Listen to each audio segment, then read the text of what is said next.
Hi guys, welcome back to our channel. In this video, I am going to show you how to fix Dell monitor not detecting HDMI. No HDMI signal from your device. I am in the official website of Reddit where the people provide their opinion regarding this. One people says that first I would check drivers just to rule that out. I would try to use another input methods.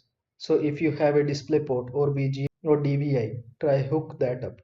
Also make sure your monitor input setting is set to the correct option, HDMI, DP or whatever. Either that or try another HDMI code just to rule out a faulty cable. And here you will see the another people says that I had the same problem. What worked for me was to disable and then enable the display drivers from the device manager. It quickly respond after the enable.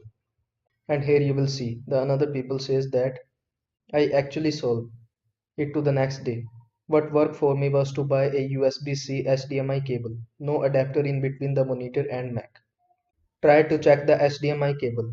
If you find your HDMI cable is faulty, then buy a new HDMI cable.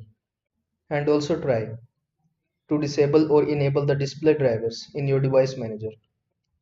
I hope this video was helpful to you. Make sure to like this video and subscribe to my channel for more this type of content. Thanks for watching.